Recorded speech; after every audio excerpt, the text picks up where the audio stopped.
Buntut dari umroh di tengah kondisi bencana, Bupati Aceh Selatan Mirwan MS diberhentikan dari jabatannya.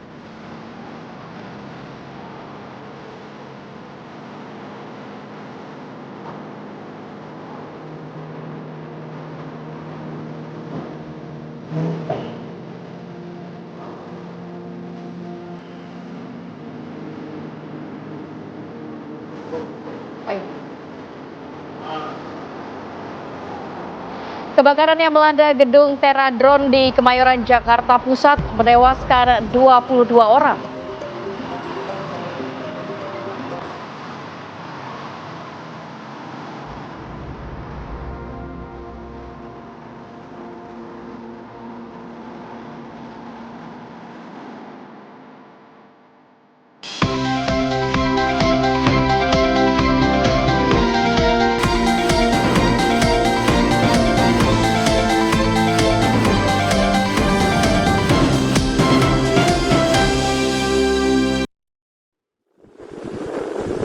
Anda menyaksikan Apa Kabar Indonesia Pagi, pemirsa yang di layar kaca Anda. Ini bagaimana aksi kejar-kejaran antara polisi dan para pelaku balapan liar terjadi saat petugas Samapta dari Polrestabes Surabaya, Jawa Timur melakukan penertiban di sepanjang jalan di Surabaya.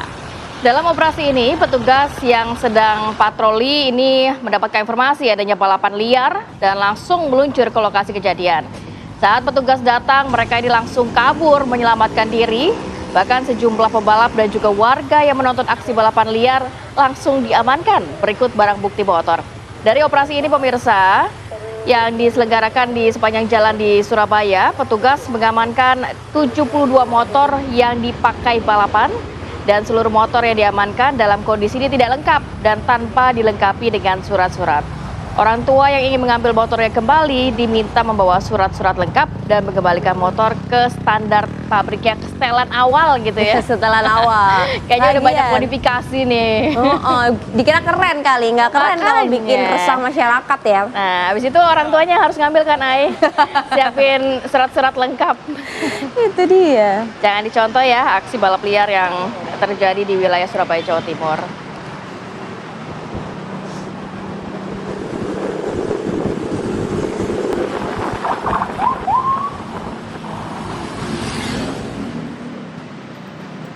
Assalamualaikum warahmatullahi wabarakatuh. Selamat pagi Maria Segar. Selamat pagi Kak Marati. Sehat ya, Ayah? Yang baju merah jangan sampai lolos. Aduh, yang baju hijau udah kayak lemon ya pagi-pagi ya, segar itu. Hari ini kita juga sudah menyiapkan beragam informasi, salah satunya terkait kebakaran yang melanda wilayah Kemayoran, Jakarta Pusat, Teradron ya. Ini bahkan 22 orang meninggal dunia. Kemarin kita juga sempat melihat bagaimana kobaran api ini sangat besar dan juga proses evakuasi ini nampaknya agak kesulitan juga. Iya, karena kita juga lihat bersama ya proses evakuasi yang cukup dramatis dan jumlah korban yang seketika kemudian cukup banyak, dan kami nanti juga akan hadirkan laporan langsung ya pemirsa. Termasuk juga kami hadirkan beragam informasi untuk Anda di pagi hari ini. Salah satunya kami hadirkan dari wilayah Kota Bandung, Jawa Barat. Ini ada warga di Jalan Otista, Kelurahan Ancol di Kecamatan Regol di Bandung ini pada Selasa pagi kemudian digegerkan dengan adanya penemuan jasad korban pembunuhan dengan luka di sekujur tubuh. Pemirsa, polisi yang mendatangi lokasi temuan mayat ini langsung melakukan pemeriksaan dan mendapati identitas pria tersebut dalam kondisi rusak. Dari hasil pemeriksaan, pria tersebut mengalami sejumlah luka, diduga berasal dari hantaman benda tajam dan juga benda tumpul. Di antaranya luka pada bagian kening, tusukan pada paha, serta kaki, dan juga luka di bagian perut. Jasad korban langsung dievakuasi ke Rumah Sakit Kartika Asih untuk dilakukan otopsi.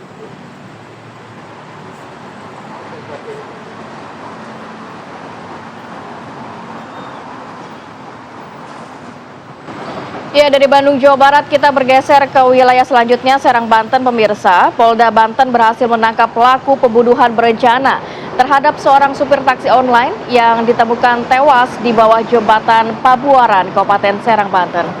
Jadi setelah 6 hari penyelidikan, polisi ini menangkap pelaku AN, mahasiswa asal Pandeglang. Pelaku ini memesan taksi online dengan identitas palsu, lalu kemudian menjerat korban di depan kampus UIN SMH di wilayah Banten menggunakan kawat berlakban. Jadi jasad korban kemudian dibuang oleh pelaku di bawah jembatan sementara pelaku mengganti plat mobil untuk menghilangkan jejak.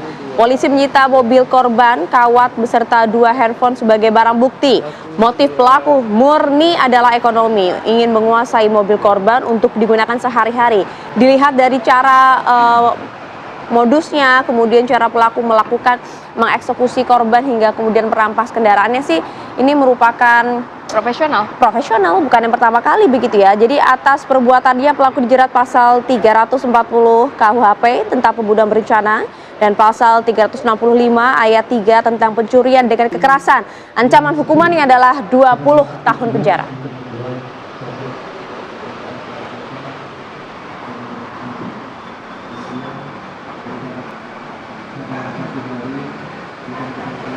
Ya pemirsa, hujan disertai dengan angin kencang diterjang 6 desa di Kabupaten Tuban, Jawa Timur. Ini puluhan atap rumah, kemudian sekolah dan musola mengalami rusak parah.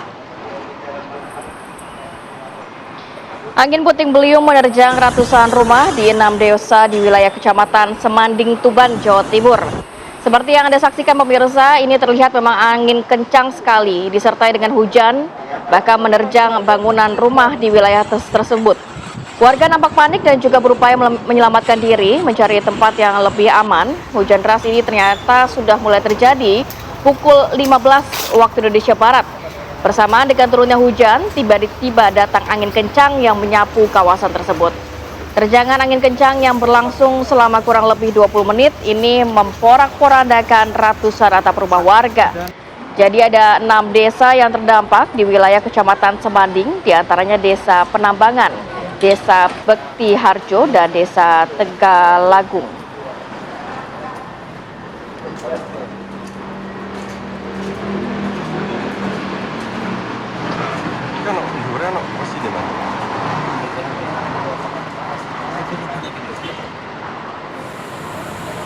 Ya, masih dari informasi bencana pemirsa, sejumlah motor dan mobil patroli polisi nyaris terseret banjir lahar dingin Gunung Semeru saat melakukan upaya percepatan evakuasi dan juga pengosongan rumah warga yang terdampak.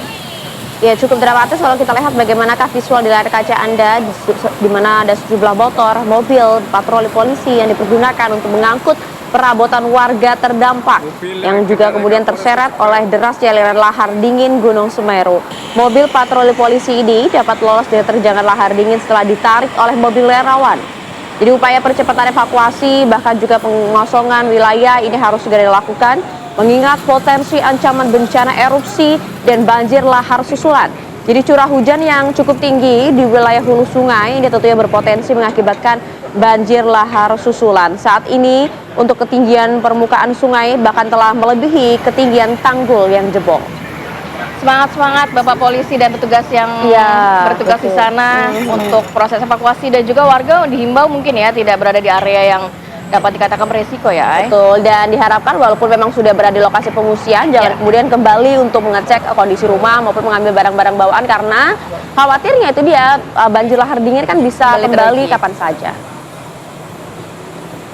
Ya, sementara itu pemirsa, kalau kita beralih ke informasi lainnya di wilayah Jakarta, ada total ada 22 orang yang kemudian menjadi korban dan tewas dalam peristiwa kebakaran yang melanda gedung perusahaan jasa pesawat tanpa awak atau drone di Kemayoran, Jakarta Pusat. Kobaran api terlihat dari sebuah gedung perusahaan jasa pesawat drone di Jalan Letjen Suprapto, Kemayoran, Jakarta Pusat pada Selasa siang. Jadi titik api yang berada di lantai bawah ini membuat sejumlah karyawan ini panik hingga terjebak di atas lantai gedung. Evakuasi berjalan dengan dramatis, para pegawai yang sempat terjebak berhasil dievakuasi dengan petugas dengan menggunakan tangga. Salah satu karyawan menyebutkan bahwa api muncul secara tiba-tiba saat jam makan siang dan api baru bisa dipadamkan kurang lebih 1 jam kemudian setelah 28 unit mobil damkar diterjunkan ke lokasi kebakaran. Penyebab dari kebakaran masih terus dilakukan penyelidikan oleh pihak yang berwajib.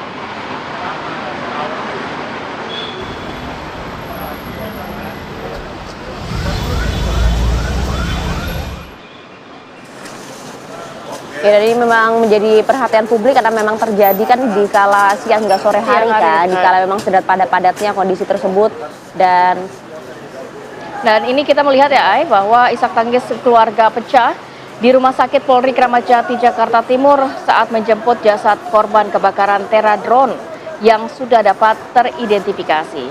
Korban berjenis kelamin perempuan berinisial N, 28 tahun ini akan dimakamkan di Lampung. Ya, kita tidak bisa bayangkan ya bagaimana syoknya keluarga korban karena ini betul-betul terjadi begitu tiba-tiba. Ini adalah suasana di Rumah Sakit Polri Kramat Jati, Jakarta Timur sekitar pukul 2 dini hari tadi. Salah satu korban kebakaran gedung Teradron yang jasadnya telah teridentifikasi dijemput oleh pihak keluarga. Korban berjenis kelamin perempuan berinisial N, 28 tahun ini akan dimakamkan di Lampung. Jenazah korban diantar menggunakan mobil ambulan dari RS Polri Kramat Jati didampingi langsung oleh suami serta keluarga terdekat. Pihak keluarga mengaku mendapatkan bela sungkawa dan dukungan penuh dari perusahaan terkait proses dan prosedur pemakaman korban. Hingga malam ini tercatat sudah 11, malam hari tadi ya tercatat total ada sudah 11 data yang sedang dilakukan pencocokan oleh RS Polri dan 3 diantaranya sudah berhasil diidentifikasi. Ya, semoga keluarga yang ditinggalkan diberikan ketabahan ya, dan juga korban luka-luka ini dapat segera pulih nantinya dan dapat beraktivitas seperti sedia kala. Ya, amin, amin, amin. Karena memang masih banyak juga kemudian jumlah korban yang harus diidentifikasi jenazahnya dan kemudian dijemput oleh keluarga. Oke pemirsa, kita beralih ke informasi lain karena waktu sudah hampir menunjukkan pukul 7 pagi. Langsung saja kami ajak Anda menuju ke Jalan Suprapto di Cempaka Baru, Kemayoran untuk melihat kondisi lalu lintas terkini bersama dengan Bribtu Eklesia di sana. Silakan Bribtu Eklesia.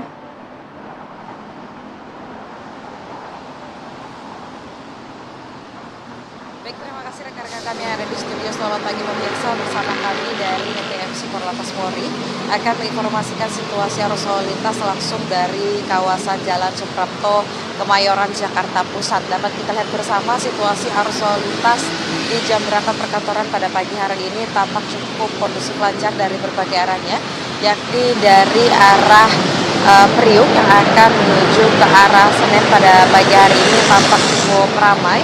Memang di kawasan ini sudah terlihat peningkatan volume kendaraan di jam berangkat perkantoran dan juga dimulainya aktivitas masyarakat pada pagi hari ini. Kami menghimbau kepada seluruh pengendara untuk tetap berhati-hati dan selalu menjaga jarak aman kendaraan Anda dengan kendaraan lainnya. Dan selanjutnya dari arah Pulau Gadung yang akan menuju ke arah Senen juga tampak cukup ramai, terlihat ketersendatan sesekali terjadi di kawasan ini jelang antrian traffic light, namun selepasnya kendaraan dapat melaju dengan kecepatan normal. Dan Anda tidak perlu khawatir pemirsa, dikarenakan di kawasan ini sudah terdapat petugas kami yang akan membantu kelancaran arus lalu lintas pada pagi hari ini. Dan selanjutnya dari arah Cawang yang akan menuju ke arah Priuk juga tampak cukup ramai, sama halnya perlambatan sekali terjadi jelang traffic light saja, selepasnya kendaraan dapat melaju dengan kecepatan normal. Dan dikarenakan di kawasan ini banyak dilintasi oleh angkutan barang, kami mengimbau untuk tetap menjaga jarak aman kendaraan Anda dengan kendaraan lainnya. Dan terus kami mengimbau kepada seluruh pengendara pastikan selalu mematuhi rambu lalu lintas serta marka jalan yang berlaku. Dan berdasarkan data IRSFS Korlantas Polri, angka kecelakaan lalu lintas di seluruh Indonesia per 1 kali 24 jam terjadi 272 kasus laka lantas yang mengakibatkan 25 orang meninggal dunia, 32 orang luka berat dan 307 orang luka ringan. Dari kasus laka lantas tersebut 74% didominasi oleh kendaraan roda 2. Untuk itu pastikan kepada seluruh pengendara, khususnya pengendara roda 2, tetap berada pada jalur yang benar dan tidak menerobos jalur yang berlawanan arah demi keselamatan diri Anda dan juga pengendara lainnya, serta tetap mengikuti arahan dan petunjuk petugas kami di lapangan. Dan bagi Anda pemirsa yang ingin mendapatkan informasi situasi arus lalu lintas selengkapnya, dapat menghubungi call center kami di 1-500-669 ataupun melalui SMS Center di 9119. Selamat beraktivitas, hati-hati di jalan dan salam presisi. Baik, terima kasih Bribtu Eklesia atas laporan ini langsung dari Jalan Ledjen Suprapto, Cempaka Baru, Kemayoran, Jakarta Pusat, dan selamat bertugas kembali. Terima kasih. Kita jeda dulu sejenak, nanti kita hadirkan informasi pemirsa. Presiden Prabowo Subianto tegaskan Indonesia, Pakistan dukung kemerdekaan Palestina dan serukan two state solution. Selengkapnya sesaat lagi.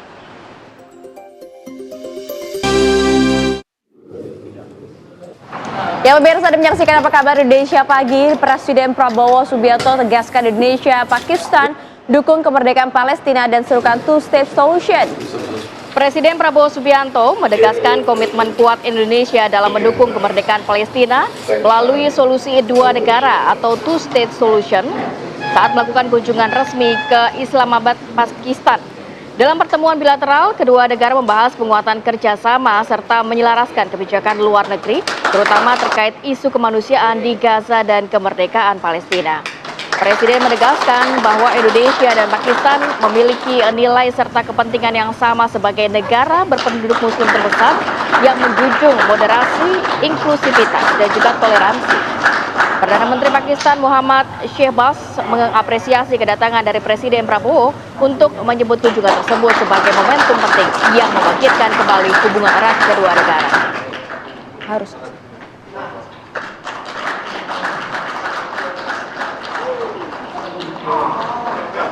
We have achieved many agreements on various fields. Our foreign ministers are closely in contact with each other, and we will always maintain a common stand in this regard. Once again, we will not waver in our support for two-state solution in Palestine. Informasi lainnya pemirsa, dua wilayah di Provinsi Aceh ternyata masih terisolasi pasca banjir bandang dan longsor yang menerjang, yaitu di Bener Meriah dan juga di wilayah Aceh Tengah hingga saat ini. Pemirsa, dilaporkan sedikitnya ada 232 desa atau kampung di Bener Meriah dan 295 desa di Aceh Tengah. Di Bener Meriah, warga bahkan ini terpaksa harus berjalan kaki menuju ke wilayah Aceh Utara lantaran bahan pangan yang kian menipis. Kondisi tak juga lebih baik dialami di Aceh Tengah. Akses terputus dan juga medan yang sulit ditembus membuat warga terdampak pun harus berjuang demi mendapatkan bantuan. Kemarin kita juga sempat mendengar ya dari prajurit TNI, bahkan Ayah, karena memang akses ke wilayah di Aceh ini dari satu wilayah ke wilayah lain itu sulit, akhirnya prajurit TNI ini terpaksa menggotong 1 ton logistik untuk dapat menjangkau daerah terisolir. Iya, dan harus berjalan puluhan kilometer pastinya ya. Ya, karena tidak hanya di wilayah Aceh saja, ini ratusan rumah warga korban banjir bandang dan juga longsor di Kabupaten Tapanuli Tengah ya, di wilayah Sumatera Utara juga hancur Ratih. Kalau kita lihat gambarnya untuk Anda pemirsa di layar kaca, ini bagaimana kemudian kondisi warga yang hanya bisa menatap dengan tatapan kosong, menatap rumah mereka yang hancur diterjang oleh banjir bandang ya. Para korban masih berupaya mencari barang berharga di sekitar puing-puing rumah mereka yang sudah hancur dan rata dengan tanah. Salah seorang warga mengaku tak memiliki harta lagi karena semuanya sudah hilang porak-poranda. Hanya ada 1 unit sepeda motor, itu pun kondisinya dalam keadaan rusak parah pemirsa. Tidak ada keluarga yang menjadi korban jiwa, namun harta benda dan rumah tak bisa lagi diselamatkan, sudah ludes habis akibat bencana ini. Warga berharap ke depannya agar pemerintah dapat membangun rumah yang layak bagi para korban yang rumahnya saat ini sudah hancur dan tidak ada harta benda yang tersisa. Iya, ini tidak hanya warga ini saja, tapi nampaknya juga puluhan warga lainnya juga mengalami hal yang sama. Ratih tidak tahu harus berbuat apa untuk ke depannya karena betul-betul bencana kali ini di luar bayangan mereka. Harapannya juga mungkin nantinya kalau dibangun hunian tetap ya atau hunian sementara, ini direlokasi ke tempat yang lebih aman ya. Baik pemirsa, dengan berjalan kaki 40 personel TNI dari Yonif 122 dan 125 melakukan patroli pendorongan logistik ke wilayah terisolir di Tapanuli Tengah untuk bisa mendistribusikan bantuan kepada korban bencana banjir bandang. Ya, ini yang tadi Ratih sampaikan ya, ini terima kasih banyak Bapak-Bapak tentara ya. Kalau kita lihat ini cukup dramatis situasinya, hujan deras dengan kondisi medan yang nggak gampang gitu ya. Personel TNI Yonif 122 dan Yonif 125 ini berjalan kaki menyusuri Aek Raisan dan Aek Mompang. Perjalanan menuju lokasi bahkan terhambat oleh sedikitnya ada 20 titik longsor Ratih. Nggak kebayang ya bagaimana kemudian perjuangan mereka ini, dan setibanya di Kelurahan Nauli, personel langsung melakukan pendataan situasi dan kebutuhan masyarakat. Selain itu, diperoleh juga data korban di beberapa titik. Di Aek Mompang misalnya terdapat 5 korban dan 3 sudah ditemukan dalam kondisi meninggal dunia, sementara 2 lainnya masih hilang.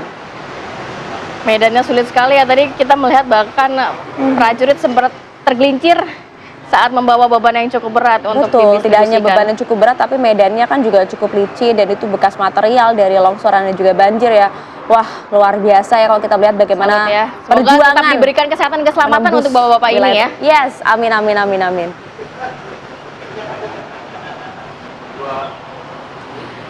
Pemirsa, seorang ibu kandung dan ayah tiri di Matraman, Jakarta Timur ini tega menyiksa bocah berusia 6 tahun secara sadis hingga mengalami luka-luka. Nanti selengkapnya kita hadirkan informasinya saat lagi, tetap bersama kami. Ya pemirsa, Anda kembali di Apa Kabar Indonesia Pagi. Pemirsa, kita tahu bersama pemirsa kasus penipuan wedding organizer yang merugikan korban diduga bahkan hingga belasan miliar rupiah. Ini kemudian terus bergulir. Saat ini penyidik Polres Metro Jakarta Utara bahkan telah menetapkan 2 orang tersangka atas kasus penipuan tersebut. Kasus penipuan wedding organizer menjadi perhatian publik pemirsa. Jadi ada ratusan pasangan ini mengaku menjadi korban dan kerugian para korban ini diperkirakan mencapai 16 miliar rupiah. Saat ini Polres Metro Jakarta Utara juga telah menetapkan 2 orang sebagai tersangka atas kasus dugaan penipuan yang dilakukan wedding organizer, yaitu Ayu Puspita. Jadi 2 tersangka berinisial A yang merupakan owner dari WO tersebut dan D yang merupakan karyawannya. Saat ini penyidik Polres Metro Jakarta Utara masih menjalani pemeriksaan mendalam ke 3 orang lainnya yang sebelumnya sudah diamankan. Jadi ratusan pasangan yang menjadi korban WO ini mendatangi Polres Metro Jakarta Utara kemudian membuat laporan atas kasus penipuan yang menimpa mereka dan korbannya ini kerugiannya mulai dari puluhan juta hingga ratusan juta rupiah. Jadi harap berhati-hati ya yang mau menikah ya, Ay. Aduh, nih kan ya bukannya lagi ngurus bulan madu malah ngurus kantor polisi nih mereka. Iya, bahkan kabarnya ada korban-korban yang dijanjikan mendapatkan tiket gratis untuk bulan madu, boro-boro bulan madu ya. Jadi bulan-bulanan ini WO-nya ya. Bulan-bulanan WO-nya betul. Karena luar biasa jumlah korbannya bahkan mencapai 300 korban. Iya, dengan sampai nominal 16 rupiah, miliar ya. rupiah. Karena kasus penipuan wedding organizer yang merugikan korban ini kan diduga bahkan hingga mencapai belasan miliar rupiah ya, Ratih ya. Ini juga kemudian Polda Metro Jaya telah mengamankan terduga pelaku utama berinisial AR bersama dengan 4 orang lainnya.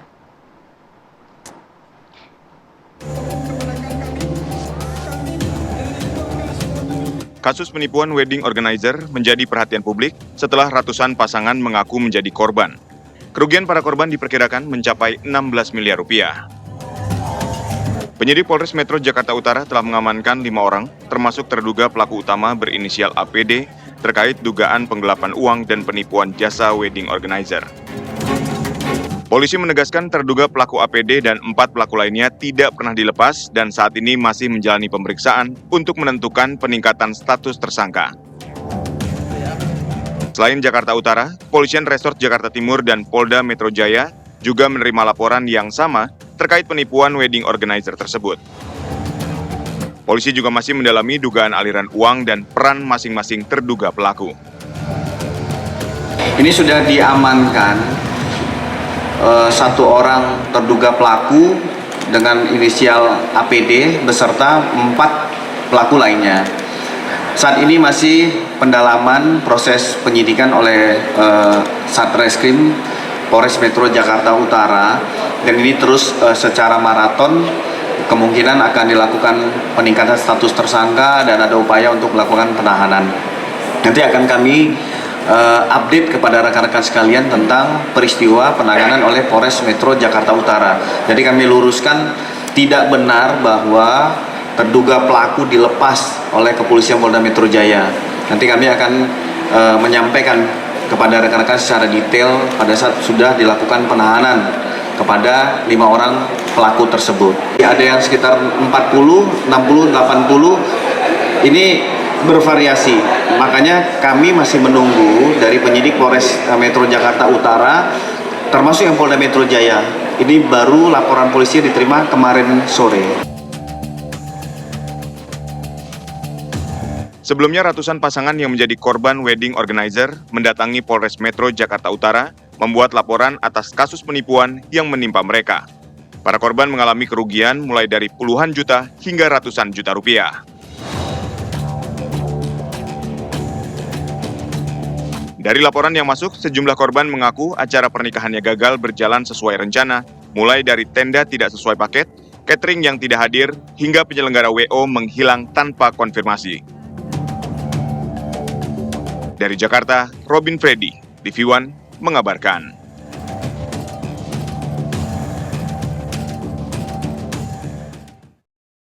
Ya, semoga nggak ada lagi kasus seperti ini ya. Kasihan juga kan sebenarnya Banyak pengantin ini berharap wedding dream gitu ya. Boro-boro wedding dream jadinya kan. Ya semoga banyak hikmah dari itu Banyaknya semua. ya. Oke lah. Kita bergeser ke informasi selanjutnya pemirsa. Ini cemburu lantaran istrinya lebih perhatian kepada anaknya.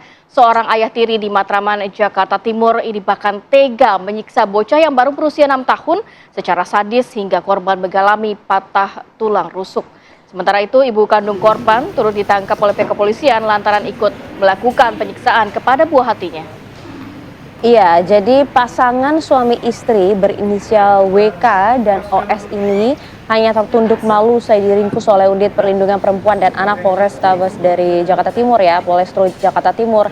Keduanya terbukti melakukan penyiksaan terhadap bocah yang usianya baru 6 tahun. Kejadian berawal saat WK yang merupakan ayah tiri dari korban ini cemburu karena istrinya lebih perhatian kepada anak dibanding kepada dirinya. Namun ironisnya penyiksaan tersebut berlangsung cukup lama dan ibu kandung korban pun turut diringkus polisi lantaran juga ikut melakukan penyiksaan terhadap sang anak. Ayah tiri dan ibu kandung. Saya ulangi. Ya, seperti yang kita dengar ya bahwa pelakunya adalah ayah tiri dan ibu kandung, tentu ini menyayat hati kita semua sebagai orang tua. Kita coba akan dalami hal ini bersama dengan Kanit PPA Polres Metro Jakarta Timur. Sudah ada AKP Sri Yatmini. Selamat pagi Bu Kanit. Selamat pagi, Assalamualaikum warahmatullahi wabarakatuh. Selamat pagi Mbak Maria, Mbak Rati, pemirsa TV One seluruh Indonesia. Selamat pagi. Ya, selamat pagi. Jadi begini Bu Kanit, kalau tadi di awal kita lihat bahwa runtutan kejadiannya kan karena pelaku ini ternyata cemburu, istrinya sering lebih perhatian terhadap sang anak. Tapi mengapa kemudian di akhirnya ini sang ibu kandung juga turut diamankan? Bagaimana kronologi kejadiannya Bu Kanit? Baik, terima kasih. Pada kesempatan yang baik ini, alhamdulillah saya diberikan kesempatan untuk bersama-sama dengan TV One dalam acara Apa Kabar Indonesia. Izin untuk menjelaskan adanya tindak pidana kekerasan fisik terhadap anak, PKDRT, dan penganiayaan, dan juga bersama-sama melakukan tindak pidana pengeroyokan dalam hal ini yang dilakukan oleh ibu kandung dan ayah tiri, yang mana korban adalah anak laki-laki berusia 6 tahun, yang mana kejadian ini terus menerus sejak tahun 2024 hingga di bulan November tanggal 28 2025, yang mana tempat kejadian adanya di wilayah Matraman, Jakarta Timur. Bapak Ibu sekalian, tentunya pada kesempatan yang baik ini kami berikan penjelasan yang mana korban ini mengalami luka cukup serius di sekujur tubuhnya, yang mana korban mendapatkan kekerasan dari orang tua kandung, dalam hal ini ibu kandungnya dan ayah tirinya. Adapun untuk tersangka berinisial O, yang mana ibu kandung, dan ayah tiri bernama W, inisial W, saat ini sejak tanggal 29 November 2025 sudah kami lakukan penahanan di Polres Metro Jakarta Timur. Tersangka kami tangkap pada tanggal 28 November 2025 pada saat tidak lama laporan tersebut dilaporkan. Demikian, dan perlu kami sampaikan di sini, pelapornya dalam hal ini adalah peran daripada warga masyarakat yang mana empati dengan anak korban sehingga lingkungan setempat dalam hal ini Ketua RT memberikan laporan informasi kepada kami. Demikian, Mbak. Ya, Ibu Kanit, tadi dikatakan sudah sejak tahun 2024 sampai dengan sekarang penyiksaan ini dilakukan. Ini anak tunggal dan kemudian apakah memang ada kakak adiknya dan kemudian tinggal sama siapa mereka? Hanya bertiga saja di rumah kah atau tidak ada keluarga lain yang selama ini juga turut mengawasi anak tersebut? Baik, terima kasih. Perlu kami jelaskan di sini, anak korban adalah anak tunggal dari ibu kandungnya, yang mana terus-menerus dilakukan penganiayaan tersebut, kekerasan fisik tersebut, dan di dalam rumah itu tinggalnya hanya bertiga. Namun demikian di lingkungan setempat peka karena anak korban ini mengalami luka lebam di mukanya sehingga melaporkan kepada kami khususnya unit PPA Polres Metro Jakarta Timur. Informasi tersebut kami dalami, ternyata benar anak tersebut mengalami luka cukup serius seluruh mukanya, kemudian untuk dia pada saat sampai di kantor saya untuk mengunyah makanan pun tidak bisa, kemudian mereka seperti kekurangan gizi karena kurus sekali, sehingga anak tersebut saat ini sudah kami berikan pelayanan untuk memberikan perlindungan, pendampingan, layanan psikologi, dan juga anak tersebut sudah kami berikan pemulihan khususnya untuk kesehatan karena luar biasa lukanya, dan anak tersebut sudah kami masukkan ke dalam rumah aman bekerja sama dengan lembaga terkait yang mana anak ini untuk mendapatkan perlindungan dan hak-hak daripada anak korban. Wah, terima kasih perlindungan dan juga pendampingan kepada sang korban, Bu Kani. Tapi kami masih nggak masuk di akal, Bu. Apa, Bu, motif dari penganiayaan ini dari orang tua kepada sang anak, Bu? Dalam pendalaman proses kami dari penyelidikan hingga penetapan tersangka, tentunya ada faktor yang menjadi pemicu dalam hal ini adalah faktor ekonomi. Kami ulangi, adanya faktor ekonomi yang mana kedua orang tua ini tidak bekerja, hanya mengandalkan dia adalah pengamen. Kemudian anak korban ini mungkin karena luka yang sudah cukup serius sehingga sering rewel, sehingga mengakibatkan kedua orang tua ini melakukan tindakan yang di luar nalar, sehingga bahkan ibu kandungnya membantu melakukan memukul, mencubit, menendang anak korban. Bahkan untuk ayah tirinya, dia melakukan tindakan tersebut dengan menggunakan alat bantu pemijit yang mana yang ada geriginya. Kemudian perlu kami sampaikan di sini, untuk kedua tersangka kami jerat dengan pasal kekerasan fisik terhadap anak, pasal PKDRT, penganiayaan, dan 170. Kami lapis dengan KUHP karena ayah daripada ayah tiri ini tidak ada hubungan darah dengan anak korban. Dengan ancaman hukuman minimal 10 tahun dengan denda 30 juta, dan juga karena pelaku adalah relasi kuasa, ayah tiri dan ibu kandung, ditambah ancaman hukuman pokok sepertiga dari hukuman pokok. Demikian. Ya, terakhir Bu, edukasi kepada masyarakat, karena tadi kita melihat juga ini atas laporan warga yang aware dengan kondisi dari anak tersebut. Singkat saja, edukasi seperti apa Ibu, himbauannya?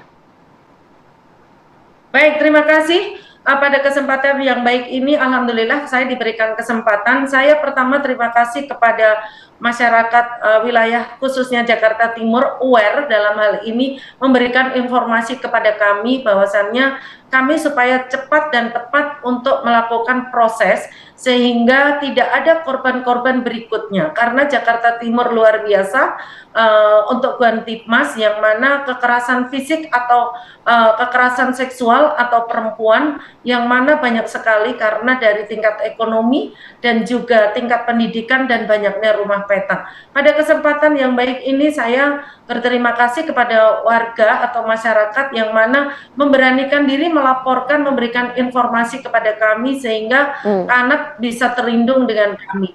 tidak ada ruang Baik. sedikit pun Baik. untuk pelaku kejahatan tindak pidana terhadap anak dan perempuan.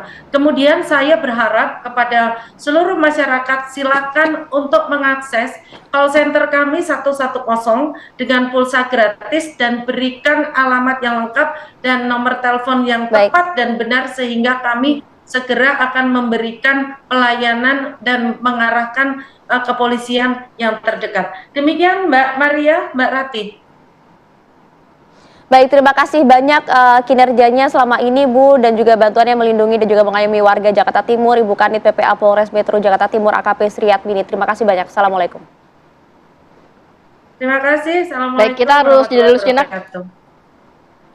Nanti kita hadirkan informasi yang juga menjadi perbincangan publik. Rame nih. Rame nih, jadi pas lagi bencana ternyata Bupati Aceh Selatan ini ketahuan menjalankan ibadah umroh, bahkan ini menjadi atensi dari Presiden Prabowo Subianto.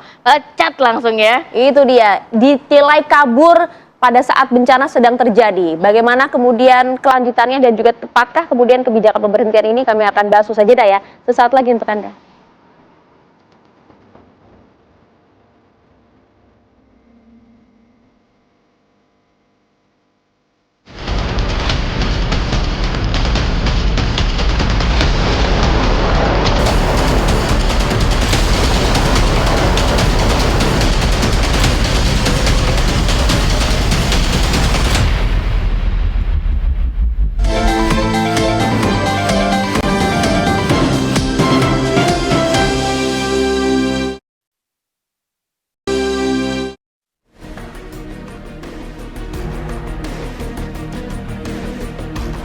Setelah membuat polemik di masyarakat, Bupati Aceh Selatan, Mirwan MS, menyampaikan permohonan maaf melalui akun media sosialnya. Mirwan mengakui kepergian umrohnya saat bencana masih melanda Aceh Selatan telah menimbulkan kegaduhan dan mengganggu stabilitas nasional. Selain meminta maaf, Mirwan berjanji akan bekerja keras dan tidak akan mengulanginya.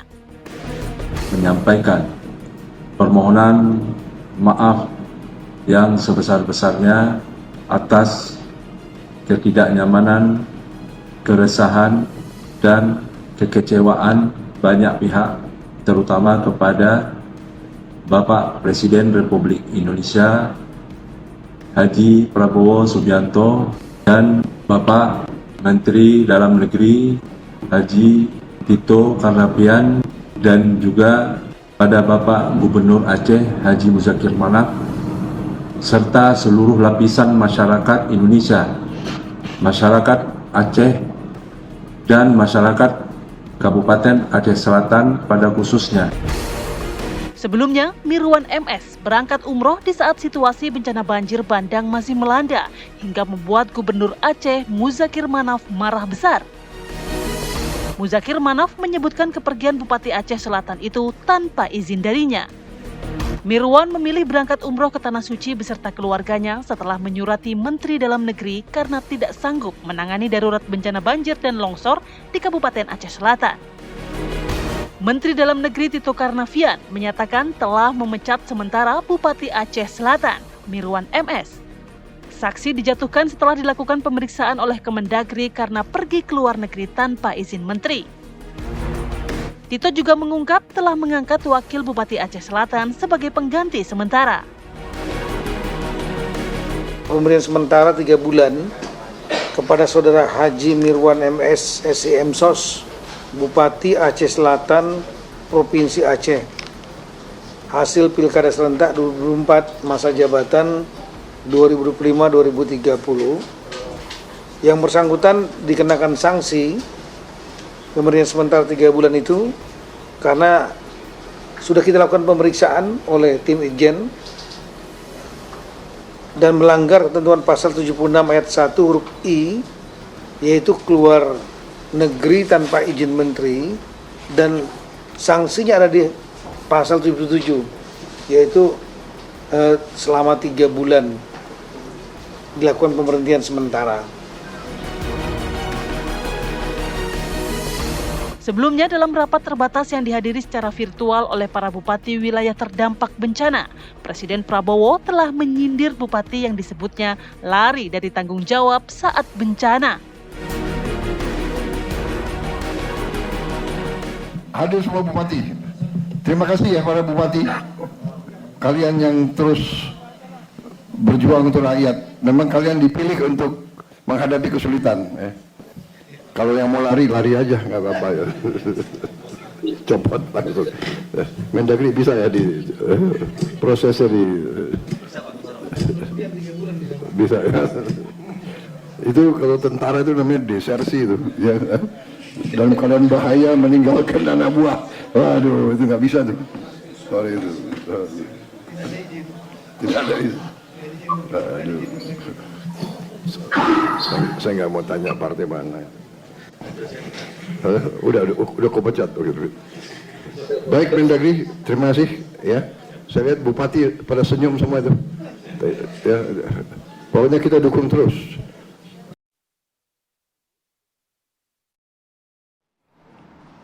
Nah, akhirnya kan sanksinya kan tegas diberlakukan, bahkan Presiden juga atensi kasus ini gitu kan Rati. Tapi ada juga begitu menyatakan, tapi kan umroh kan untuk mendoakan juga rakyatnya. Nah, selain gitu. juga umroh tadi mendoakan rakyatnya dan katanya sudah nazar dari waktu yang lama. Tapi kalau kita mengutip pernyataan dari Kabak Pro Kopim Pemkab Aceh Selatan, keberangkatan Bupati Aceh Selatan beserta istri menjalankan ibadah umroh ini setelah melihat langsung kondisi wilayah Aceh Selatan umumnya yang sudah stabil, terutama debit air yang sudah surut di permukiman warga di Bakongan Raya dan Trumon Raya. Jadi stabil gimana itu konsepnya? Jadi berangkat, memang waktu itu kondisi lagi bencana, tapi berangkat kabarnya sudah melihat langsung. Tapi kan ini juga menjadi jadi kayak lepas, akhirnya ya. Itu dia, kok jadi kayak lepas tangan, tapi sanksi sudah diberlakukan. Langsung kita bahas hal ini bersama dengan analis politik Universitas Paramadina, Bung Hendri Satrio. Selamat pagi, Bung. Selamat pagi, Bang Hensat.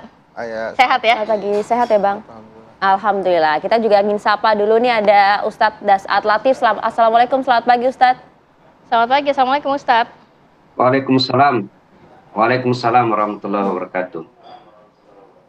Ya, terima kasih sudah bergabung Ustadz. Nah, Bung Hensat, jadi kalau kita lihat Bung, memang kemudian ini tegas diberlakukan karena posisinya sedang bencana alam di sana dan cukup masif begitu ya. Tapi ada juga yang mempertanyakan, menurut Anda kebijakan ini sudah tepat belum? Ya itu kan kebijakan langsung instruksi ya, jadi instruksi dari Presiden. Ceritanya ini Bupati Aceh Selatan ini ya, dia berangkat umroh, tapi sempat balik lagi tuh. Terus berangkatnya dari Aceh, jadi tadinya dia mau berangkat dari Jakarta. Terus dia balik lagi ke Aceh, terus baru kemudian berangkat. Tapi intinya begini, ini nanti mungkin Ustadz Dasat Latif menjelaskan gitu, bagaimana seorang pemimpin itu fardu ainnya harus men-take care rakyatnya gitu kan. Tapi saya ingin katakan begini, imbas sebuah bencana itu kan banyak ya. Dan memang pada saat penanganan bencana itu nggak cuma menunggu bencana surut, tapi rehabilitasi pasca bencananya. Nah diharapkan pemimpin-pemimpin kita ini melihat keadaan langsung supaya pada saat menetapkan kebijakan rehabilitasi dan rekonstruksi pasca bencana itu bisa dilakukan. Imbasnya kan jadi kemana-mana nih, bahkan Menteri Tito tuh menetapkan kepala daerah nggak boleh keluar negeri itu 15 Januari 2026 kalau saya nggak salah. Jadi memang imbasnya kemana-mana. Nah, dalam situasi bencana memang rakyat itu benar-benar membutuhkan sosok pemimpin. Pemimpin ya. Dan justru pada saat kejadian nggak enak seperti ini, itu kepemimpinan seorang pemimpin itu benar-benar diperlukan dan dibutuhkan. Maka kehadiran Mualem misalnya, Muzakir Manaf, Gubernur Aceh yang kemana-mana itu sangat disanjung oleh banyak orang kan. Bahkan ada gubernur daerah lain ikutan juga tuh mau bersama membantu Aceh dan Sumatera. Nggak apa-apa, menurut saya memang saat ini yang diperlukan bukan saja yang terpenting adalah memang kehadirannya. Makanya pada saat Pak Prabowo datang 2 kali ke sana, itu kan aura Acehnya langsung berbeda gitu. Kemudian penanganan bencana banjir di Aceh dan Sumatera ini juga langsung berbeda. Walaupun sekarang ya masih ada beberapa yang belum surut. Kemarin semalam tuh nggak salah sempat lagi turun hujan. Jadi keberadaan pemimpin itu memang dibutuhkan. Jadi seberapa penting sebenarnya statement dari Pak Prabowo Subianto yang langsung mengatakan siapa pejabat yang tidak ada saat kondisi darurat gini? Itu Anda melihatnya mau seberapa lari-lari penting? aja katanya gitu. Karena Iya. kan sudah ada langsung progres dengan adanya pemberhentian Ketua DPC Aceh Selatan, Partai Gerindra, partainya sendiri. Iya, ya itu artinya kan memang dia tegas saja. Pada saat bahkan dia sebut kalau di TNI namanya disersi nih, Disersi, ya. lari ini kan. Maka kemudian ketegasan presiden ini harus diapresiasi. Hanya sekarang adalah sebaiknya kan ini sanksi udah nih, sudah dilepaskan gitu ya, sudah diberikan. Nah sudah sekarang fokus saja ke rehabilitasi dan rekonstruksi pasca bencana. Karena itu nanti akan berat dan mahal. Dan ini menjadi pelajaran penting juga bagi kepala daerah yang lain. Kalau memang bencana justru Anda sangat dibutuhkan berada di sana. Itu makanya menarik, kemarin saya sempat tulis di X tuh. Muzakir Manaf, a.k.a. Mualim ini pantas jadi pemimpin nasional. Dan itu ramai sekali. Kenapa? Karena kan itu apresiasi dari Karena kehadirannya di rakyat ya. bukan saja di Aceh, tapi juga dari daerah-daerah lain mengapresiasi hal itu. Dia turun langsung ke lapangan, tidak melempar bantuan dari atas, tidak naik kapal ya, dia bareng-bareng aja bersama rakyat. Jadi bersama warga, bersama rakyat yang Dan the way dia ekspresinya pada saat terjadi bencana kan luar biasa ya, dia benar-benar menyaksikan sedih, menangis. dan Bahkan dia menyebutkan ini tsunami kedua dengan meneteskan air mata. ya bahkan lebih besar ya, karena waktu tsunami Desember 26 Desember tahun 2005 kalau saya nggak salah ya, itu yang terdampak Aceh kan. Sekarang kan ada Sumatera Barat dan Sumatera Utara juga terdampak. Jadi memang sangat besar sih. Tapi namanya bencana, kecil besar selama itu meregang nyawa mahal harganya. Makanya kalau kemudian ada menteri yang dengan bangganya setelah kejadian bencana ini, oh saya cabut izin ini, oh saya cabut izin itu. Mahal betul ya keputusan mencabut izin perusahaan yang melanggar alam itu setelah ada 800-an orang meninggal dunia. Itu terlalu mahal menurut saya. Jadi saya sih nggak ada bangga-bangganya ngelihat menteri yang kemudian baru mencabut sekarang gitu. Iya, dan yang ramai ini kan memang bagaimana juga sosok pemimpin Bupati Aceh Selatan ini yang kemudian nampak lepas tangan, lari, bahkan kalau Pak Prabowo bilang begitu Ustadz ya. Tapi begini Ustadz, kan sebagai pemimpin memang ibadahnya untuk merawat dan juga kemudian menyelesaikan berbagai permasalahan rakyatnya. Tapi kan umroh ini kan juga bagian dari ibadah ya Ustadz ya. Mana yang harus didahulukan sebagai pemimpin daerah Ustadz? Ya, Assalamualaikum warahmatullahi wabarakatuh. Pertama saya mengucapkan bela sungkawa terhadap duka saudara-saudara kita tertimpa musibah. Kita doakan mudah-mudahan arwah diampuni dosa-dosanya, diterima amal kebaikannya, dilipat gandakan segala amalnya, dijadikan kuburnya menjadi taman-taman surga. Yang kedua, dari sisi Pancasila dulu deh kita lihat. Kita bernegara ada disebut Pancasila, asas negara kita. Dari 5 sila yang ada ini, tak satu pun yang membenarkan tindakan ini. Ketuhanan yang Maha Esa, ini jelas sudah salah. Kemudian kemanusiaan yang adil dan beradab. Di mana sisi kemanusiaannya? Di mana sisi keadilannya? Ketika masyarakat lagi berduka, malah keluar. Mana sisi keadilan dan kemanusiaannya? Yang ketiga, persatuan Indonesia. Di mana rasa persatuannya? Yang keempat, kerakyatan yang dipimpin oleh hikmat. Orang berhikmat, ini tidak berhikmat namanya. Dan yang kelima, keadilan sosial bagi seluruh rakyat Indonesia. Pun tidak ada sisi keadilan di dalamnya. Nah, nih, dari segi Pancasila ini sudah jelas keliru. Yang kedua, agama. Dalam beragama ada disebut asas maqasidul syariah. Kenapa hukum itu ada? Disebut maqasidul syariah. Di maqasidul syariah juga itu ada 5 dasar. Sehingga ditetapkan hukum. Apakah halal, apakah sunnah, apakah haram. Ada 5 asas yang melatar belakangi. Yang pertama disebut hifzuddin. Ini sejalan dengan Pancasila, ketuhanan yang Maha Esa. Yang kedua, hifzun nafas. Memelihara jiwa. Sesuatu yang haram saja boleh dihalalkan ketika jiwa kita terancam. Nah ini umroh sunnah. Sementara 2 sisi kewajiban di dalam masalah ini.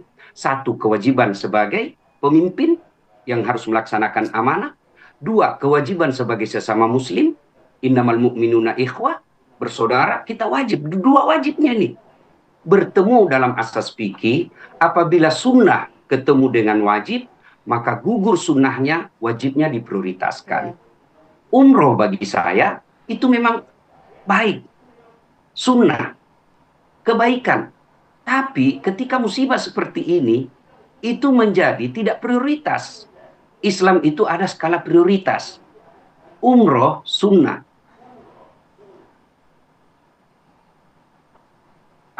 Ya Pak Ustadz. Laksana itu wajib gugur. Kemudian kedua, umroh anggap darurat setelah rakyat kita ditunaikan semuanya. Kemudian umroh kalau alasannya mau berdoa, bukankah Allah ada di mana-mana? Ini perlu dipahami bahwa di depan Baitullah, kemudian ada sisi yang kedua, lagi musibah, berdoa di tempat musibah jauh lebih afdal daripada pada saat kita umroh. Maka diajarkan oleh Nabi ketika ada tempat musibah, bencana alam, berdoalah karena di tempat itu mustajab doa. Kenapa mesti ke Baitullah? Kenapa tidak di tempat musibah itu kalau alasan untuk berdoa? Kemudian dari sisi agama kita lihat lagi. Rasulullah SAW menjelaskan umatku itu seperti badan ini. Apabila satu sakit, yang lain ikut merasakannya. Tangan kanan saya gatal, tanpa diundang kiri yang garuk. Tangan kiri saya gatal, tanpa diundang kanan yang garuk. Gatal dua-duanya, kerjasama. Begitu mestinya mana. Itu yang disebut persatuan Indonesia. Itulah implementasi dari ayat wa'tasimu bihablillahi jami'an wa la tafarraqu. Bersatu, bersaudaralah kalian.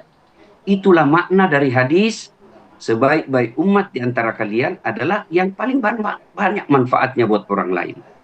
Nah, saya tidak pada posisi menghakimi, tapi ini bagian daripada tugas dakwah, amar ma'ruf, nahi mungkar. Nah, sudahlah kejadian ini. Apa efeknya? Apa sisi yang kita perlu ambil? Yang pertama, kemana ini staf ahli para menteri, staf ahli para bupati? Namanya kan staf ahli. Berikanlah nasihat. Makanya ini para bupati, wali kota, gubernur, ambillah satu di situ staf ahlimu, seorang ulama. Ketika Anda ingin mengambil kebijakan seperti ini yang berkaitan dengan agama, tanya nasihat dan petuanya. Bagaimana sisi pandangan agama. Supaya apa? Baik. Anda sebagai pemimpin tidak salah paham soal agama. Ya. Baik, Kemudian Pak Ustadz. itibar kedua, pelajaran kedua buat kita soal masalah ini. Kok hasil pilkada yang mengeluarkan uang sampai ratusan miliar melahirkan pemimpin yang seperti ini? Kita bandingkan, Allah tampakkan ini pelajaran yang sangat luar biasa buat kita bangsa Indonesia. Satu sisi ada gubernur yang sangat humanis, tidak konten kreator, wajahnya yang sangat arif, lembut, menunjukkan kearifannya. Dan saya yakin menang jadi gubernur ini bukan karena duit, bukan, tapi karena kedekatan dan akhlak mulia. Satu sisi, ya. Nah, Pak Ustadz, kita harus jeda dulu sejenak. Nanti juga mungkin Pak Ustadz boleh menambahkan terkait kalau kabarnya kemarin juga perjalanan ibadah umroh ini yang dilakukan oleh Bupati Aceh Selatan karena sudah nazar dari cukup lama. Mungkin boleh diberikan pencerahan Pak Ustadz dalam situasi darurat, apakah sebenarnya nazar ini boleh ditunda dan apakah ada ketentuan syariat yang memperbolehkan orang menggeser waktu pelaksanaan nazar demi menjalankan tanggung jawab yang sangat mendesak. Tapi ditahan dulu ya Pak Ustadz ya, kita akan sambung lagi di segmen berikutnya, tetap bersama kami.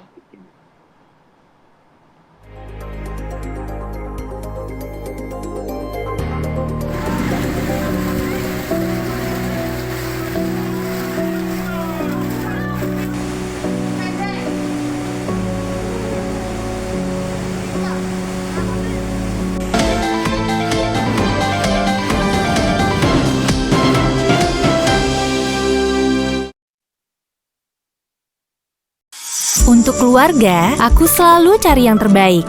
Saat banyak yang ngaku kecap, cuma Bango yang 100%.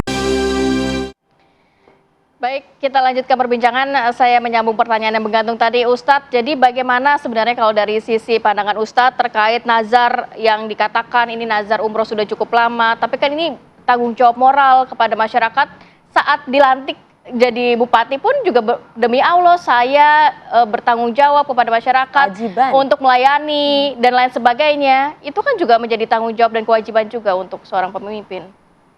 Seperti apa dari kacamata Ustadz? Perlunya staf ahli seorang ulama. Satu, nazar itu hukumnya makruh. Nabi tidak menganjurkannya. Hukumnya makruh, tidak menganjurkan. Kalau terlanjur sudah diucapkan, maka wajib ditunaikan. Kalau tidak bisa ditunaikan, ada solusinya. Islam itu ada solusi. 1, dia memberi makan 10 orang fakir miskin. 2, tidak mampu memberi makan 10, maka dia memberi pakaian 10 fakir miskin. Itu pun tidak mampu, maka Allah kasih lagi pilihan yang ketiga, berpuasa 3 hari. Nah, coba kalau lihat alasan nasar, takut dengan nasar.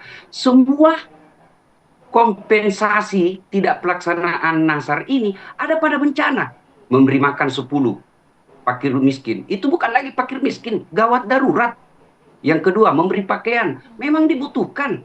Yang ketiga, berpuasa. Ini agak berat.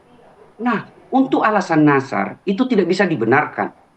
Sebab kondisi darurat seperti ini justru pengecualian kompensasi hukum ditundanya nasar bisa dibayar di suasana darurat ini. Maka ini mesti dipahami agama secara benar. Bagi saya sarankan bukan cuma beliau, Pak Bupati, kepada seluruh pejabat. Kalau melakukan kesalahan, nggak usah berapologi deh. Makin dihina kita. Lebih baik katakan, saya salah, saya maaf, saya hilaf sebagai manusia biasa. Saya akan memperbaiki. Perbaikannya meskipun sudah dinyatakan 3 bulan. Opini saya ya, opini saya. Ini juga menurut saya saja. Boleh salah, boleh salah, boleh disalahkan. Kenapa mesti dihukum 3 bulan? Sebaiknya hukum langsung. Oke lah, kalau undang-undangnya hukum 3 bulan diberhentikan, sebaiknya langsung pulang minta maaf. Minta maaf itu 1, menyesal, 2, tidak mengulang, 3, ganti dengan kebaikan.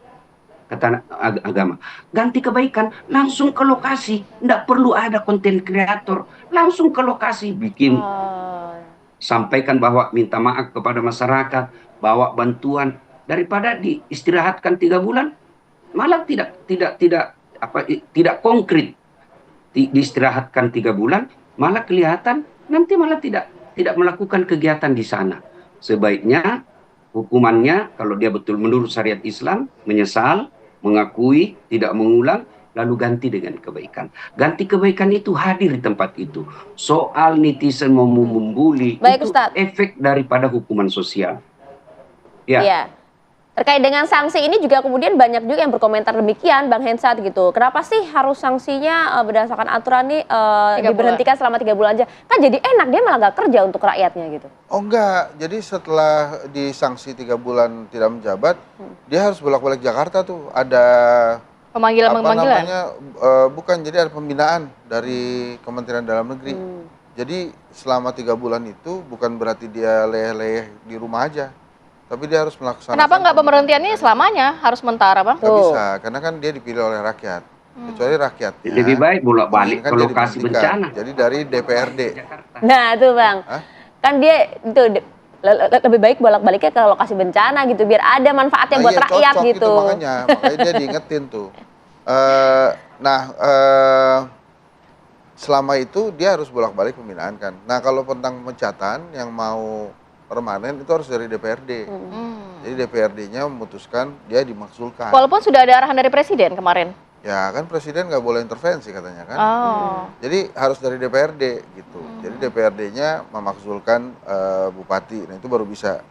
Tapi ya kita lihat aja nih DPRD-nya bergerak atau tidak. Habis gini tiba-tiba langsung ada tuh petisi nanti. Nah itu bisa aja terjadi seperti itu. Tapi kan sudah terjadi tuh waktu di Pati kemarin kan DPRD-nya nggak mau. Jadi memang kalau kata Abraham Lincoln, kalau mau tahu karakter seseorang itu, kasih dia jabatan. Nah itu ketahuan tuh, dia lebih mementingkan diri sendiri atau memang rakyatnya. Jangankan ini Bupati Aceh Selatan. Kadang-kadang ada yang diberikan jabatan sebagai admin WA aja. Itu udah ngerasa berkuasa banget. Udah ngerasa belagu banget, hebat banget gitu. Main ngekik orang sembarangan gitu kan. Nah, jadi memang apa yang disampaikan Lincoln ini, kalau kemudian kita letakkan pada kasus ini ya kita lihat bahwa memang si bupati ini tidak siap menjadi pelayan gitu. Dia siapnya menjadi penguasa. Hal-hal kayak gini yang bahaya sebetulnya. Jadi memang kan dalam politik itu untuk kekuasaan ya, untuk kepentingan.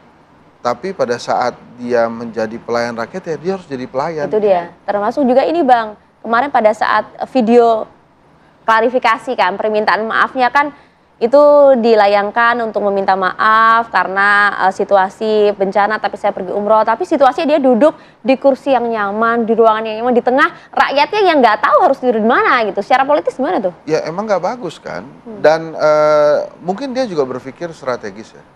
Masih lama nih pilkadanya, kan 2031 gitu. Dan dia mungkin mengharapkan partai-partai juga lupa dengan apa yang telah dia lakukan. Nah ini yang sebetulnya harusnya tidak terjadi ya. Harusnya partai politik juga dari sekarang langsung nge-ban tuh, nggak akan mencalonkan dirinya gitu ya. Walaupun sebelumnya sudah pernah mencalonkan juga bupati ini ya, tapi gagal ya. Maksud saya, kan dia dapat hukuman nih, karena dia meninggalkan rakyatnya. Sementara kan kalau kita pilih bupati kepala daerah itu, kan harus dari partai politik. Nah, maksud saya, blacklist juga kalian gitu ya. Partai politik ini juga harus mendukung itu. Udahlah, dia udah pernah meninggalkan rakyat, disuspend. Jangan lagi kasih kesempatan. Gak usah lagi dikasih kesempatan, udah dijadiin admin WA aja. Oke, saya terakhir mau ke Pak Ustadz, boleh berikan pencerahan kepada kita, khususnya sentilan juga kepada para pejabat-pejabat daerah, karena kan disumpah juga, disumpahnya itu nggak main-main, menjalankan pemerintahan yang bersih, melayani masyarakat dan lain sebagainya, harus dipegang teguh janjinya kepada Allah untuk benar-benar menjalankan amanah sebagai pejabat ini, Pak Ustadz. Saya hanya memberikan contoh seorang pemimpin di tahun 1847, namanya Kekaisaran Utsmani Sultan Majid I, usianya 24 tahun. Waktu itu Irlandia mengalami kemiskinan, kelaparan yang lebih 1 juta orang meninggal.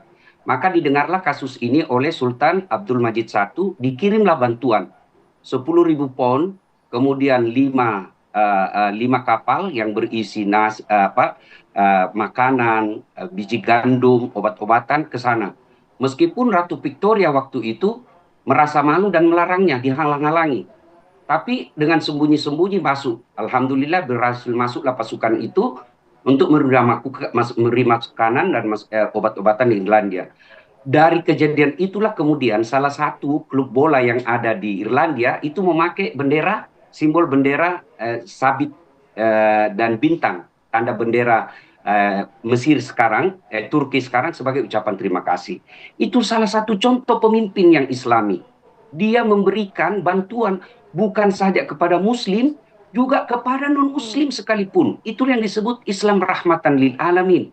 Ini bukan lagi di luar negara, ini kita satu kampung, malah jadi pemimpinnya, meninggalkan, maka tentu ada yang salah dengan pemahaman agama. Pelajarannya, seperti yang dikatakan pakar politik tadi, berhati-hatilah memilih pemimpin. Jangan karena kita disogok, jangan karena kita satu partai, jangan karena popularitas, tapi lihatlah moralitasnya. Mudah-mudahan ini pelajaran agar bencana semakin menjauh dari negara kita. Akhirnya, walau anna akhlal qura amanu wattaqau lafatahna alaihim barakati minas sama'i wal ard. Apabila penduduk suatu negeri beriman dan bertakwa kepadaku, kata Allah, maka aku turunkan keberkahan dari langit dan aku munculkan keberkahan dari dalam tanah. Bukan banjir yang membawa kayu gelontongan. Terima kasih. Assalamualaikum warahmatullahi wabarakatuh. Waalaikumsalam warahmatullahi wabarakatuh. Terima kasih banyak Ustadz. Doakan kami termasuk juga para korban bencana di sana. Terima kasih atas waktunya pagi hari ini Ustadz. Terima kasih Bang Hensat waktunya. Terima kasih banyak. Kami jeda dulu ya pemirsa ya. Kami usai jeda hadirkan bagaimana kemudian korban banjir bandang yang wilayah terisolasi bahkan hingga saat ini harus berjuang keras bahkan untuk mendapatkan bantuan. Akses jalan darat yang terputus pun juga membuat mereka harus melewati jalur sungai dan perbukitan terjang. Belum lagi potensi longsor susulan yang masih terus terjadi. Sesaat lagi kami hadirkan penelusurannya untuk Anda.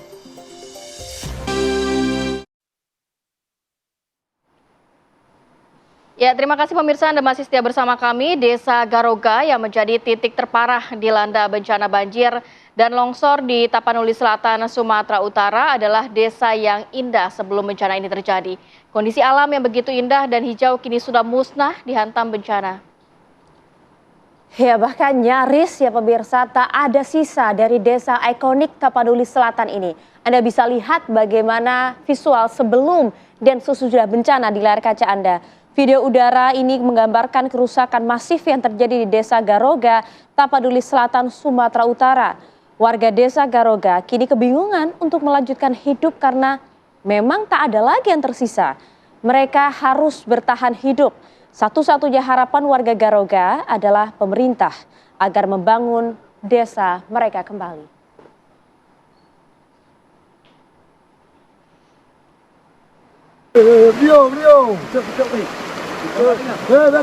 Sementara itu pemirsa, korban banjir bandang yang wilayahnya terisolasi ini harus berjuang keras untuk mendapatkan bantuan.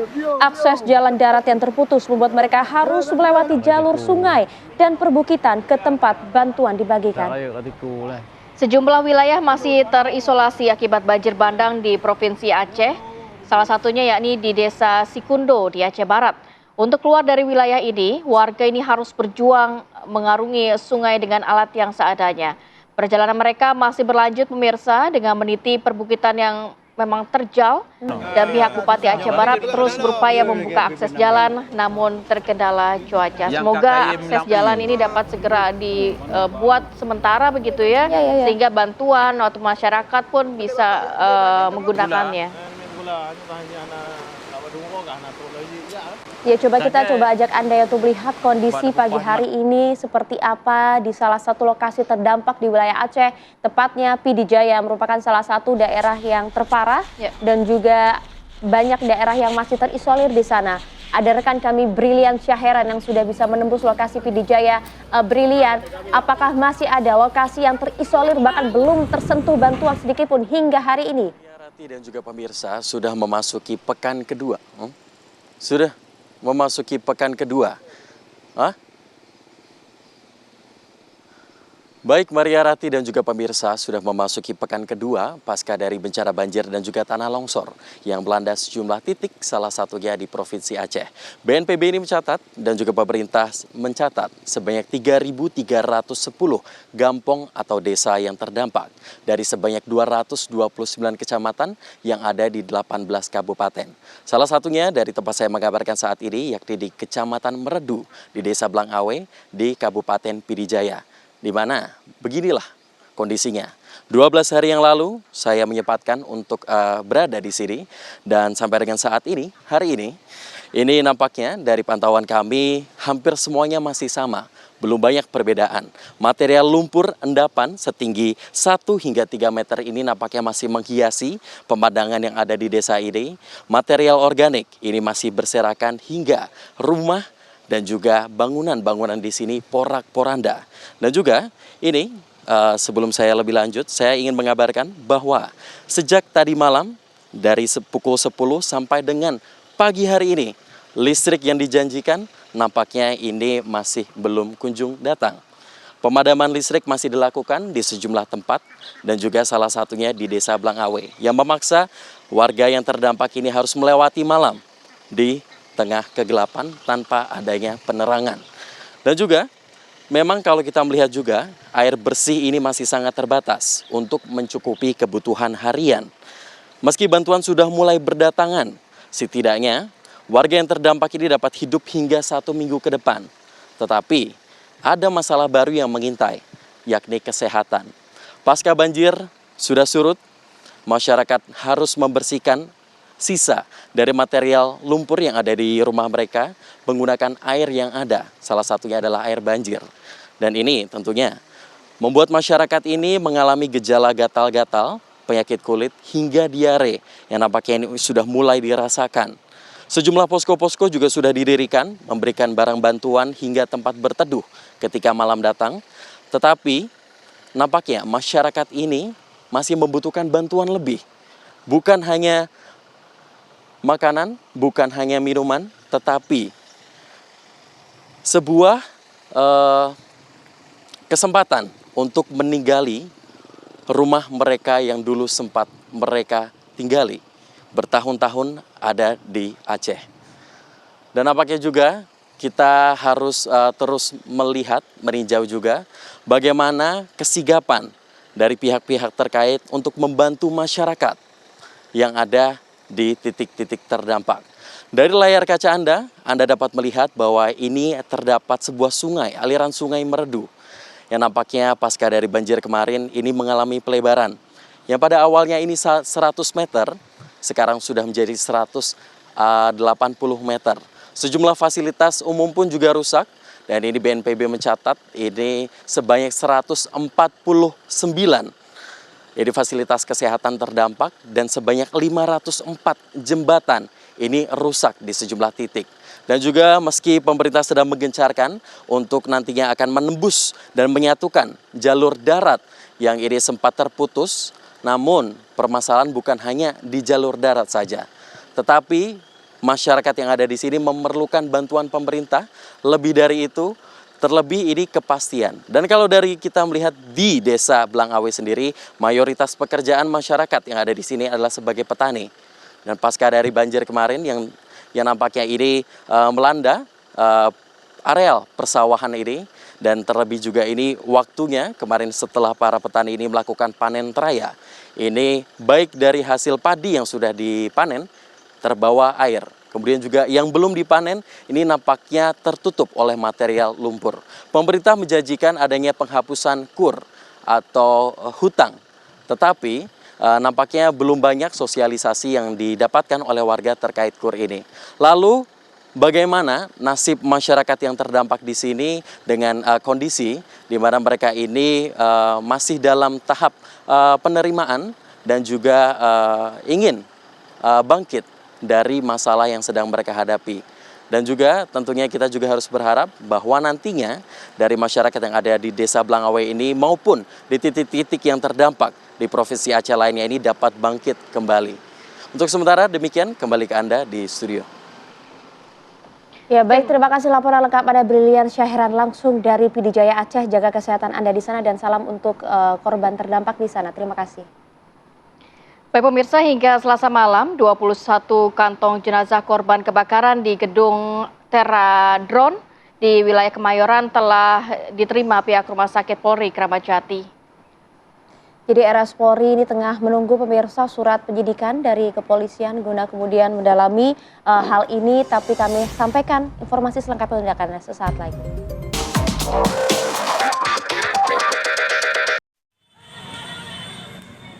Daya 65. Ya, Anda kembali di Apa Kabar Indonesia Pagi pemirsa. Hingga Selasa malam total sudah ada 21 kantong jenazah korban kebakaran di gedung Teradron dan update terbaru ada 22 korban.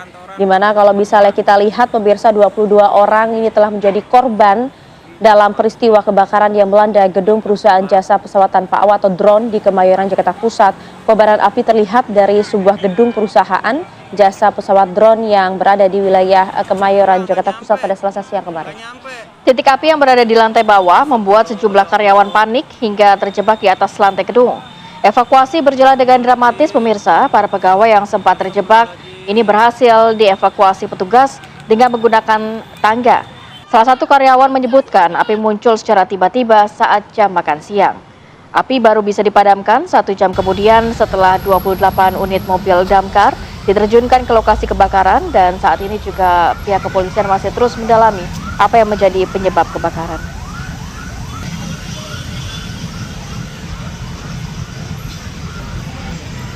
Baik, untuk mendalami mengenai update terkini terkait kebakaran gedung di wilayah Kemayoran, Jakarta, kita akan bergabung langsung dengan Margareta Novita. Selamat pagi Margareta, apa informasi terbaru langsung dari sana? Silakan. Ya, Rati, Maria, dan juga pemirsa, untuk update kebakaran dari ruko Teradron yang ada di Cempaka Putih, Kemayoran, Jakarta Pusat, ini memang bisa Anda lihat di belakang saya sudah terpasang polis line atau garis polisi yang mengitari sekitar TKP. Kemudian juga untuk bangunannya sendiri, Rati, Maria, dan juga pemirsa, ini masih dibiarkan saja terbuka seperti yang Anda lihat di layar kaca Anda. Bisa dilihat juga bahwa masih banyak sekali serpihan-serpihan kaca, kemudian juga ada beberapa box dari drone dan juga bahkan kardus-kardus yang masih terlihat di lantai dasar dan juga di area gedung. Pun untuk gedungnya sendiri ini pun juga sudah ada beberapa kaca yang sempat dipecahkan dari proses evakuasi yang berlangsung kemarin, dan memang dari informasinya api ini menyebar dari lantai 1 dari gudang penyimpanan baterai drone dan langsung merambat ke lantai-lantai lainnya ketika jam makan siang, di mana memang ada beberapa karyawan yang sedang berada di luar maupun juga berada di dalam gedung. Ini tepatnya di lantai 2 dan 3, mereka sedang beristirahat di sana. Memang untuk kondisinya saat ini masih dibiarkan saja karena untuk pagi hari ini agenda ataupun aktivitas yang dilakukan oleh tim kepolisian ini masih melakukan penjagaan karena rencananya untuk siang nanti akan ada beberapa pejabat yang hadir. Salah satunya ini sudah dijadwalkan ada Menteri Dalam Negeri yakni Tito Karnavian yang nantinya akan datang untuk meninjau langsung lokasi dari ruko Teradron. Dan saya mau ajak pemirsa untuk tahu lebih lanjut mengenai kronologisnya. Sudah bersama kami ada security dari ruko Teradron, ada Pak Rian. Selamat pagi Pak Rian. Pagi. Pak Rian, mungkin boleh dijelaskan ini kronologi kebakarannya seperti apa, dan kemudian Pak Rian kemarin ikut mengevakuasi juga ya Pak. Mungkin boleh diceritakan juga Pak. Kalau evakuasi itu di lantai atas itu ada sekitar 15 orang. Dia itu dari lantai atas itu melalui tangga. Nah kebetulan kita ke kantor sebelah, kita nyelamatin itu ngerayap sendiri. Nah kita suruh orang-orang damkar suruh jebol kantor sebelah itu Pak. Suruh jebol sebelah itu, akhirnya damkar ada sekitar 6 atau 7 orang untuk bawa tangga, saya suruh bawa tangga. Nah akhirnya alhamdulillah yang 15 orang itu dievakuasi dengan selamat. Pak Rian, kalau boleh tahu tangganya sendiri itu dari mana? Apakah dari kantor atau bantuan dari pemadam? Posisinya tangga itu udah di atas, di rooftop, ada 2. Nah dibantu dengan sama damkar, gitu loh. Berarti itu ditali sendiri atau seperti apa tuh Pak? Itu udah sama yang di atas itu udah diikat. Ada 2 tangga itu, ditambah lagi untuk tangga dari damkar. Pak, ini kalau dari video yang viral beredar, ini kan Pak Rian tidak memakai APD ataupun alat pengaman lainnya ya. Ini murni membantu, itu seperti apa Pak? Mungkin pengalamannya, kemudian juga bagaimana prosesnya nih Pak?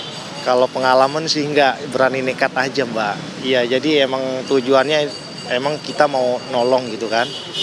Ya kalau dipikir-pikir sekarang sih emang bener saya nekat banget gitu. Intinya emang saya niat mau nolong gitu kan. Namanya posisi saya jaga di sini kan. Udah gitu aja. Tapi titiknya memang berasal dari lantai 1 ya Pak? Ya betul, lantai 1 di posisinya di sana. Itu melalui api dari awal kecil gitu. Mungkin dia ngerembet baterai karena baterai kebakar, dan juga ada kerdus-kerdus gitu kan. Ya. Dari karyawannya sendiri sudah ada upaya pemadaman kah atau seperti apa? Kalau masalahnya karyawan pemadaman udah, untuk masalah untuk dipadamkan udah, tapi emang namanya ada kardus itu udah banyak yang kebakar kita jadi nggak bisa gitu, karena asapnya itu tebel banget, udah langsung ke atas, jadi kita susah. Pak, ini korban kan banyak yang ditemukan di lantai 3 dan juga 5. Itu mereka memang terjebak atau seperti apa Pak? Itu setahu saya itu udah terjebak di lantai 3 sama 5 gitu loh. Kalau Pak Rian sendiri ini kan merasakan asapnya ya, terkena asap, itu memang seperti apa Pak? Atau bikin sesak atau seperti apa? Itu sesak banget, asapnya itu tebal warna hitam itu. Kira-kira yang terjebak di lantai 3 dan 5 ini ada berapa banyak sih Pak? Sekitar ada 22 orang, ya 22 orang. Itu memang semua karyawan di sini sudah kenal Pak Rian juga ya sebelumnya? Iya betul, kenal semua. Kalau yang 15 itu mereka sedang memang lari ke rooftop atau seperti apa Pak? Itu dia langsung melalui lari ke rooftop. Itu juga dia minta tolong dari lantai kita di bawah, dia lantai atas dia udah minta tolong. Nah mau nggak mau kita dengan cara pemikiran saya ya udah, akhirnya saya langsung ke kantor sebelah. Saya langsung tuh jebol kantor sebelah dengan sendirinya. Udah itu aja. Selanjutnya dibantu oleh pemadam kebakaran juga ya Pak? Iya, dibantu dengan pemadam kebakaran juga. Baik, Pak Rian, terima kasih banyak atas penjelasannya, atas waktunya. Selamat kembali bertugas. Saya juga mengucapkan bela sungkawa untuk rekan-rekan ya. Terima kasih Pak Rian. Nah pemirsa, itu tadi perbincangan saya dengan security di ruko Teradron ini yang mengatakan memang proses evakuasi ini berjalan secara dramatis karena banyak sekali korban, jumlahnya 22 ini terjebak di lantai 3 dan juga 5. Pun untuk sekarang update-nya dari korban sendiri ini sudah dipulangkan 3 korban ke keluarga masing-masing, sudah berhasil diidentifikasi di RS Polri Jakarta Timur, dan untuk sisanya ataupun korban-korban meninggal dunia lainnya ini masih dilakukan proses identifikasi dan juga otopsi untuk mengetahui bagaimana nanti akan diserahkan kembali ke keluarga. Dan untuk sementara sudah ada 7 saksi yang diperiksa atau dimintai keterangan oleh pihak kepolisian, dan saat ini nantinya akan dimintai keterangan dari manajemen ruko dan juga pemilik usaha. Kembali ke studio. Ya, terima kasih Margaret Novita langsung melaporkan dari Kemayoran Jakarta Pusat. Terima kasih.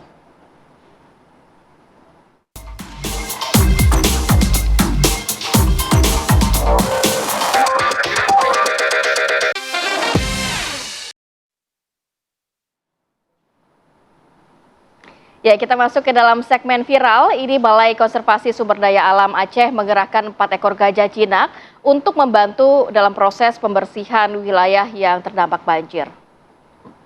Ya, ini kalau kita lihat ya pemirsa memang cukup dramatis dan bahkan viral di media sosial nih. Total nih ya ada 4 ekor gajah yang turut membersihkan tumpukan kayu yang menutupi pemukiman warga. Nih gajah-gajah juga memang gajah-gajah yang berukuran cukup besar gitu ya. Video ini juga memicu beragam reaksi nih. Banyak warganet yang bilang nih, katanya terharu melihat gajah-gajah jinak itu bahkan bekerja dalam kondisi sulit. Sementara nih banyak juga nih masyarakat atau kemudian pihak-pihak tertentu yang justru tinggal lari aja gitu. Iya, bahkan tapi komentar netizen banyak loh, katanya gajahnya kasihan banget, udah kehilangan rumah, kehilangan keluarganya, bahkan harus bekerja. Itu dia. Tapi kan ya kan penggerakan gajah ini dilakukan untuk mempercepat ya proses pembersihan material banjir yang melanda wilayah tersebut. Oke, kita coba lihat video viral lainnya pemirsa. Dan kami hadirkan juga video viral lainnya untuk Anda. Ini ada warga dari tanah datar di Sumatera Barat yang digegerkan dengan fenomena langka hilangnya aliran air sungai di Nagari Singgalang, Kecamatan Koto. Kejadian ini bahkan baru pertama kali terjadi di wilayah tersebut. Ya, dalam video yang diunggah oleh warga setempat, ini memperlihatkan aliran sungai yang semuanya tampak deras dan terlihat normal, namun bagian bawah aliran ini justru kering, seolah terputus di tengah jalur. Fenomena ini tidak wajar dan juga disaksikan para tertua adat di Nagari Singgalang. Warga sempat menduga bahwa hilangnya aliran air sungai ini dikarenakan masuk ke rongga baru atau celah yang ada di dasar sungai. Masyarakat berharap hal ini bukanlah merupakan pertanda buruk, mengingat kondisi geologi di kawasan tanah datar yang rawan longsor. Semoga nggak ada bencana susulan lagi ya, karena masyarakat di sana juga sudah terkuras energinya, terkuras hartanya. Kita ke informasi viral berikutnya pemirsa. Ini insiden menegangkan dialami penyanyi Ratna Listi yang hendak pulang ke kampungnya di wilayah Madiun, Jawa Timur. Jadi mobil minibus yang ditumpanginya mengalami pecah ban di kilometer 95 Tol Cipali. Ya waduh, ini kalau lihat videonya nih ya, itu jelas tuh ya bagaimana pada saat ban mobil ini tampak hancur begitu ya. Bahkan terlihat juga di bagian dalam bannya tuh. Nih. Jadi asap masih mengepul bahkan ya saat Ratna ini merekam kondisi di lokasi kejadian. Jadi Ratna ngaku bahwa ban mobilnya ini sebenarnya masih tergolong baru kok, bukan ban mobil yang lama gitu ya. Ini ban mobil baru dan bahkan sebelumnya tuh nggak ada tanda-tanda kerusakan sama sekali. Tiba-tiba kemudian mengeluarkan asap dan bahkan hancur di jalan. Beruntung saat kejadian ya memang mobil yang dikendarai oleh Ratna ini tidak masih bisa dikendalikan lah ya, dan juga langsung menepi ke bahu jalan, jadi tidak menyebabkan kecelakaan. Kembali lagi mungkin kalau ingin berkendara apalagi ke luar kota itu harus dicek-cek ya Ai. Tapi katanya bannya baru, ini kenapa sih? Iya mungkin ya. Iya baru ganti loh dikatanya nih. Mungkin ya jalanannya tidak kondusif saat itu sehingga memicu dari ban-ban ini. Atau karena emang mobilnya kan mungkin mobilnya cukup pendek ya. Iya agak ceper gitu ya, dan juga jenis bannya katanya nggak sesuai kali gitu. Ya kita bukan ahlinya juga ya, kita hanya netizen yang berkomentar. Kita hanya netizen yang berkomentar.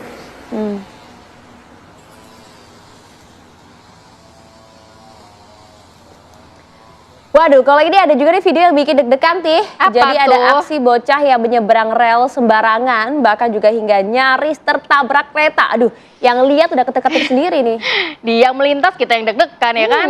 Jadi ada viral sebuah video pemirsa yang dimana nih ada bocah yang nyaris banget tertabrak kereta saat menyeberangi rel tanpa palang pintu.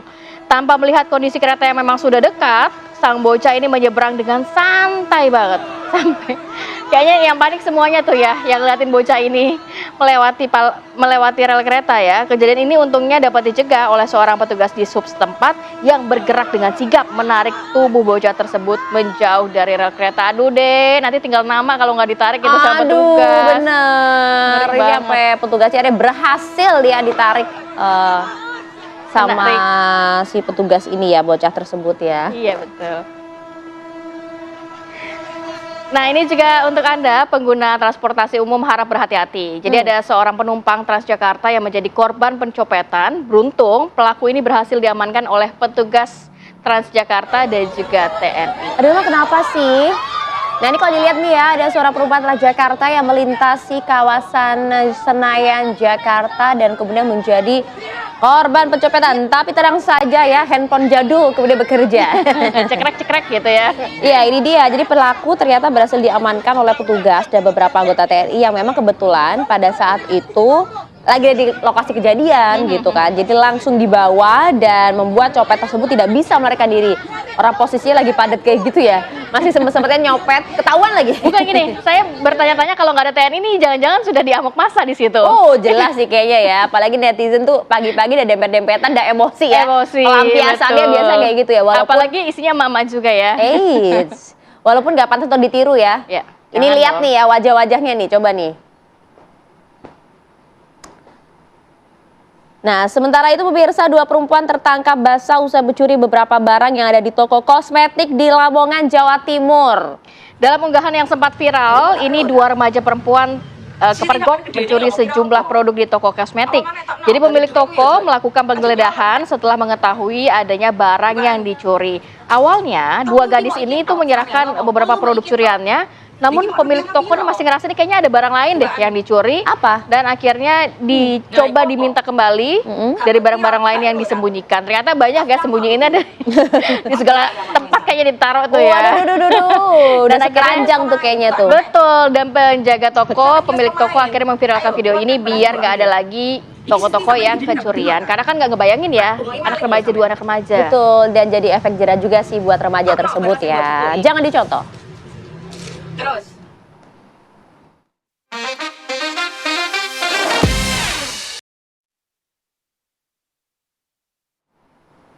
Ya nggak terasa Ti, udah 2 jam ya kita menemani pemirsa di rumah. Kita pamit dulu yuk. Yuk, bubur ayam enak nih kayaknya nih. Enggak, saya mau cilok aja. Oke, boleh. Sudah ada menu sarapan ya. Berarti kita harus menutup jumpa kita kali ini. Akhir kata saya Kawaranti Kusuma. Saya Maria Segaf, kita berdua pamit ya. Terima kasih. Sampai jumpa.